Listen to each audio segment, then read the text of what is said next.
안녕하세요. 만나서 반갑습니다. 역사가 김영준입니다. 한정일 근대사 삼국지 제110부 에도 막부의 쇼군 교토로 상경하다 라는 주제를 가지고 오늘 여러분과 함께 할 겁니다. 1863년 4월 조슈번이 장악한 교토 조정은 에도 막부에게 말로만 양해를 할 것이 아니라 쇼군이 직접 교토로 상경해서 천황을 아련을 하고 양해 맹세를 하라고 요구를 하기 시작하죠. 자, 이렇게 푸시가 들어오자 이 문제를 두고서 후견직을 맡은 도쿠가와 요시노부는 깊은 고민에 빠지게 됩니다. 당시 쇼군이었던 도쿠가와 이에모치는 아직 어린 나이인데다가 병약하기까지 했기 때문에 과연 이런 쇼군을 사실상 지금 적치나 다름없이 변해버린 교토로 상경시킨다는 게 이게 괜찮은 일일까? 안 갈 수도 없고, 그죠?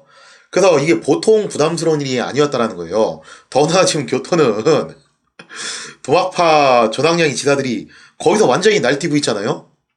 물론 뭐 이제 쇼군 경호대가 같이 갈 거기 때문에 뭐 설마 뭐 거기서 피습이 일어나지는 않겠지만 어쨌거나 지금 현재 분위기가 많이 뒤숭숭하는데 여기서 병약하고 어린 쇼군을 교토로 보내는 것은 굉장히 부담스러운 일일 수밖에 없었다라는 거죠. 그나마 불행 중 다행인 것은 이 무렵쯤 해가지고 예정대로 이제 아이즈번이 교토로 상경해서 치안을 확립해 나가고 있었습니다. 그래서 도막파 낭인들이 벌이는 칼부림이 전보다는 좀 줄었다라는 거예요. 진짜 문제는 바로 이거예요. 지금 현재 조슈번의 사주로 인해서 교토 조정이 쇼군에게 양해의 맹세를 천황 앞에서 해라. 이거를 요구할 텐데 이 부분을 어떤 식으로 모면을 할 것이냐. 요게 이제 가장 관건이었다는 거죠. 하지만 여기에 대해서 뭔가 뾰족한 방안이 나오진 않았던 모양이에요. 뭐 사실 뾰족한 수가 나올 리가 있나요, 그죠? 안 갈 수도 없는 노릇이고 천황이 부르는데 그래서 결국에는 에도에 앉아가지고 고민해봤자 뭐 딱히 무슨 수가 나오는 것도 아니기 때문에 양해와 관련된 부분은 일단 교토로 상경해서 직접 조정과 담판을 짓기로 결론을 내리게 됩니다. 그래서 일단은 에도로 올라가고 보자. 가서 한번 이제 구체적으로 논의를 해보자. 그런 이제 방침을 갖고서 교토 상경이 이루어지게 되었다는 거죠. 에도 막부의 쇼군이 교토로 상경하는 것은 실로 정말 오래간만의 일이었어요. 그 역사적인 연원을 좀 잠깐 따져보자면요. 1601년 세키가라 전투에서 승리한 다음 해에 도쿠가 이에야스는 교토에 자신이 머무를 숙소인 니조성을 축조를 하게 됩니다. 자, 그래서 사진에서 보시는 것이 바로 이제 니조성에서 궁전 안으로 들어가는 입구라고 볼 수가 있는데요. 지금도 이제 관광 명소로 사람들이 많이 찾는 곳이죠. 자, 이 니조성은 1603년에 완성이 됩니다. 3년이 채 안 되는 시간 내에 완성을 시켰죠. 그리고 도쿠가 이에야스는 이곳에서 정의대 장군, 즉 쇼군이죠. 쇼군 취임식을 갖게 됐어요. 그리고 이게 나름 전통이 돼가지고 2대 쇼군, 3대 쇼군까지는 적어도 니조성에서 취임식을 올리게 됐다는 거죠. 하지만 3대 쇼군이었던 도쿠가 이에미츠가 니조성에서 쇼군 취임식을 가진 다음부터 그 이후에 쇼군들은 더 이상 니조성을 방문을 하지 않게 됩니다. 즉, 이 얘기는 1634년 이후로 더 이상 쇼군들은 니조성을 찾지 않게 되었다는 거죠. 쉽게 말해서 교토에 가본 적이 없다는 얘기예요. 그러니까 지금 쇼군의 교토 상경은 1863년이잖아요.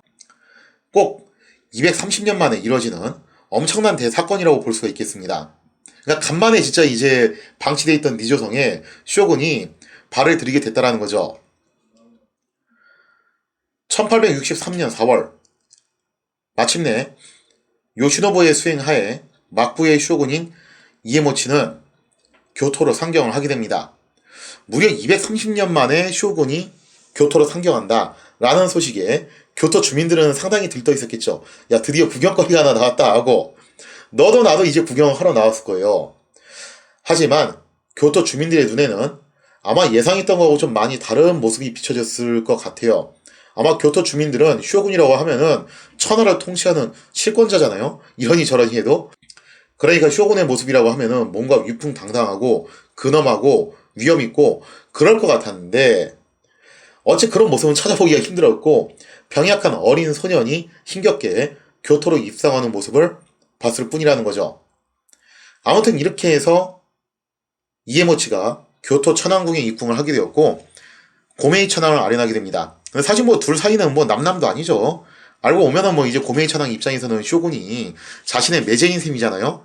그래서 고메이 천왕은 쇼군을 굉장히 반갑게 맞아주게 됩니다. 그래서 뭐 이쪽에선 분위기가 화기애애하게 진행이 됐다라는 거예요. 진짜 핵심은 여기에요. 쇼군이 교토 상경에서 있어서 가장 큰 핵심은 고메이 천왕과 이에모치 쇼군의 아련이 아니고 정확하긴 사실 이 부분이죠. 핵심적인 실무 협상을 어떻게 할 것이냐. 그래서 그 실무 협상을 요시노부가 이끌어 나가게 되는데, 자, 여기서 이제 요시노부가 교토 조정 대신들하고 실무 협상을 하게 됩니다. 그리고 그때 당시 교토 조정은 친조슈파 귀족들이 장악을 하고 있는 그런 상태였죠. 자, 그리고 친조슈파 귀족들은 에도 막부가 그동안 말로만 양의를 부르짖었지 제대로 행동에 옮긴 적이 없지 않냐? 이거 어떻게 할 거냐? 그러니까 즉각 어떻게 해라? 막부가 서양과 맺은 모든 조약을 파기를 하고 국내 서양인들을 전부 추방을 하고 그리고 항구를 폐쇄해서 계양 이전으로 되돌려라 라는 것을 준엄하게 요구를 하기 시작을 했다는 거죠. 자, 여기에 대해서 후견직이었던 요시노부는 이런 식으로 불평을 드러나요. 아니, 지금 교토 조정이 계속해서 막부가 하는 일에 대해서 감나라 대추나라 하는데 막부가 어련히 알아서 잘 하지 않겠냐? 근데 왜 자꾸 이렇게 간섭을 하는 거냐? 이렇게 간섭할 거면은 그냥 교토 조정이 직접 해라. 뭐하러 우리한테 이걸 일을 시키냐? 이런 식으로 이제 좀 볼멘 소리를 했다는 거죠. 그러면서 요시노부는 뭐라고 얘기를 하냐?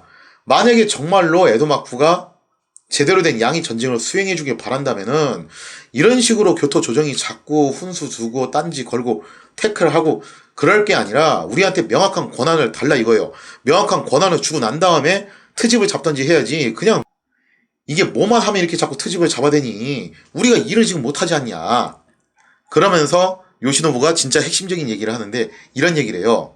교토 조정이 에도 막부가 일본 전체를 대표하는 가장 정통성 있는 정부임을 천황과 조정이 확인을 시켜달라고 요청을 했다라는 거죠. 사실 이게 요시노부가 노렸던 일종의 노림수였어요. 자, 요시노부의 불평을 들은 교토 조정에서도 나름 일리가 있다라고 생각을 했습니다. 그래 뭐 어쨌든 양의 전쟁을 진짜로 수행을 한다면은 에도 막부를 중심으로 뭉치는 게 맞기는 하지. 자, 그래서 고메이 천황이 이것을 수락을 하게 되면서 사실상 그동안 미토학파가 오랫동안 추구해왔던 막부와 교토 조정 그리고 천황과 쇼군의 완벽한 공무합체가 완성이 됐다는 거죠. 이제 천황이 인정한 확고와 부동한 일본을 대표하는 유일한 합법 정통 정부로 에도 막부가 인정을 받았다는 거예요. 자, 이것은 어떤 의미를 갖게 되냐면은 천황의 위세를 빌려가지고 소위 말해서 이제 조낭 양의를 부르짖어가지고 천황의 위세를 빌려서 막부를 타도해보고자 했던 도막파들 입장에서는 명분상 상당히 치명상을 입을 수밖에 없는 그런 상황이었다는 거죠. 자, 이렇게 요시노부는 자신의 주장이 관철되자 자신도 이제 한 발 양보를 하게 됩니다. 그러면서 앞으로는 보다 적극적으로 양의 전쟁을 수행하겠다라고 약속을 했다라는 거죠. 근데 이것이 단순히 그냥 앞으로 열심히 하겠습니다로 끝낸 게 아니라 구체적으로 좀 이제 얘기를 해요. 그래서 1863년 바로 그해 6월 안으로 뭐 하겠다. 양의 전쟁을 선포를 하겠다라고 구체적인 기간과 날짜를 갖다 설정을 했다라는 거죠. 그러면서 교토 조정이 원한 대로 서양과 맺은 각종 조약을 파기하고 개국 이전으로 모든 것을 돌려놓을 것을 약속을 했다라는 거죠. 더불어서 요시노부는 일본 각지의 다이묘들에게 서신을 보내서 이 같은 포부를 밝히고 에도 막부가 주도하는 양의 전쟁에 참전할 것을 독려를 하게 되었다는 겁니다. 자, 이렇게 계획했던 대로 에도 막부가 양의 전쟁을 선포를 하자 조슈번은 회심의 미소를 짓게 됩니다. 사실 양의 전쟁을 부추긴 조슈번도 양이 전쟁에서 승산이 없다는 걸 모르지는 않았어요. 얘들도 밥통들은 아니기 때문에 현재 일본의 국력으로 서양 세력과 싸워봤자 이거 100% 깨진다. 그걸 모르진 않았다는 거죠. 근데 그걸 알면서 왜 이렇게 양의 전쟁을 부르짖고 에도 막부가 양의 전쟁을 선언을 하도록 자꾸 부추겼냐 이거죠. 당시 조슈번 같은 경우는요, 나름 이제 자신들이 양의 전쟁을 리드한다는 모습을 보여주기 위해서 서양식 무기와 군함을 구입을 하면서 군사력을 이제 증강시키는 모습을 보여주게 됩니다. 하지만 호박에 줄 긋는다고 수박이 되는 게 아니죠. 이렇게 무기만 좀 몇 개 갖고 왔다고 해가지고 갑자기 일본 군대가 서양 군대와 싸울 수 있는 수준이 되는 건 아니에요. 이거는 여러 가지 부분들을 개혁을 해야지만이 가능한 이야기였거든요. 그래서 조슈번도 그거를 알고는 있었어요. 그리고 애초에 요시다 쇼인이 주장을 했던 항해 원리학의 기본적인 내용 중 하나가 뭐냐면은 서양을 몰아내기 위해서 서양을 배운다라는 거였죠. 그래서 이러한 취지 하에 당시 조슈번에서는 이제 떠오르는 샛별, 꿈나무였죠. 이토 히로부미를 비롯한 젊은 인재들을 영국으로 유학 보내는 이중적인 모습을 보이기도 했다라는 거죠. 그러니까 겉으로는 양의를 부르짖으면서 뒷구녕으로는 서양 무기도 입수하고 서양의 문물을 보고 배우라고 인재들을 영국으로 유학 보내기도 하고 그런 이중적인 모습을 보였다라는 거예요. 역시 반미는 나이키를 신고 코카콜라를 마시면서 해야지 제맛이죠. 이처럼 조슈번은 양이 전쟁이 현실적으로 불가능한 일임을 잘 알고 있었는데 도대체 왜 이런 식으로 나왔던 거냐? 그것은 당시 일본이란 나라가 조선이나 청제국처럼 하나의 중앙 집권화된 관료제 국가가 아니라 지방 분권적인 봉건제 국가였다는 점을 노린 나름의 이제 노림수였다는 거예요. 무슨 얘기냐면은 에도 막부가 주도하는 양이 전쟁이 일어나게 되면요. 서양 국가들은 뭐라고 생각할 거냐면은 대강 일본의 형국을 알 거 아니에요. 그죠? 그래서 일본의 각 다이묘들이 이해관계가 다르고 그렇기 때문에 이것은 일본 전체와 서양 국가들의 싸움이라기보다는 구체적으로는 에도 막부와 서양 국가의 싸움이라는 그런 구도가 나온다라는 거예요. 사실 영국 같은 경우는 이미 인도에서 이 비슷한 전쟁을 수행을 해봤어요. 인도도 각 지방 토우들이 저마다 다 성향이 다르고 이해관계가 달랐기 때문에 무굴 제국을 중심으로 하나로 힘을 합치지 못했다라는 거죠. 그래서 영국이 이미 인도에서 그런 경험을 해봤기 때문에 대강 일본도 비슷할 거라고 예상하는 것은 쉽게 할 수 있는 부분이라는 거죠. 자, 그러면은 실제 전쟁이 났을 때 이거는 에도 막부 대 서양 각국의 전쟁이 될 수가 있는 건데 여기서 만약에 에도 막부가 패배를 하게 된다면은 이것은 일본 전체의 패배가 아니라 정확하게는 에도 막부의 실패로 귀결이 난다라고 볼 수가 있겠습니다. 따라서 오랜 세월 동안 에도 막부를 타도하고자 와신 상담의 칼날을 갈아왔던 조슈번의 입장에서는 이런 논리를 펼칠 수 있어요. 저 쫄보 막부가 등 떠밀려가지고 양이 전쟁을 일으키더니 결국 어떻게 했다. 삽질만 하다가 저렇게 참패를 하지 않았냐. 저런 무능한 막부를 대신해서 우리 조슈번이 앞으로 일본을 어떻게 하겠다. 캐리하겠다. 이런 식으로 나와가지고 에도 막부를 뒤엎을 수 있는 굉장히 좋은 명분을 만들 수 있다는 거죠. 만약에 어찌어찌 해가지고 에도 막부가 양이 전쟁에서 선전을 해가지고 막아냈어요. 설령. 그렇게 막아냈다 하더라도 모르긴 해도 서양 각국들이 에도성을 집중적으로 공격을 할 텐데 그러면 에도성이 굉장히 큰 피해를 입지 않게 되겠냐 이거예요.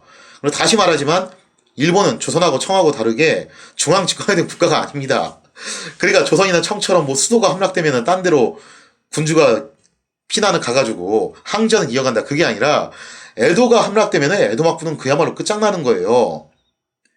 그렇기 때문에 설사 이긴다 하더라도 에도성은 큰 피해를 입을 것이 분명하기 때문에 이 또한 에도 막부의 힘을 약화시킬 수 있는 절호의 찬스라고 생각을 하게 됐다는 거죠.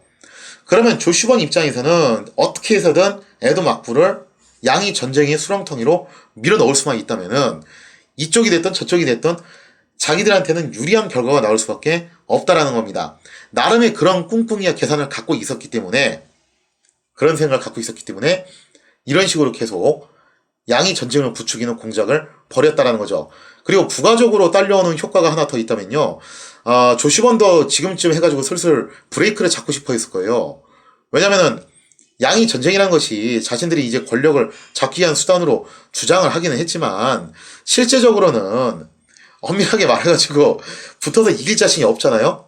그런데 여기서 만약에 에도 막부가 이렇게 완벽하게 박살이 나는 꼴을 보게 된다면은 도망파들 내에서도 그런 이제 강경론자들이 있어요. 진짜 진성 강경론자들이 있을 텐데 그 사람들한테도 일종의 경종의 메시지를 울릴 수 있는 기회가 된다라는 거죠.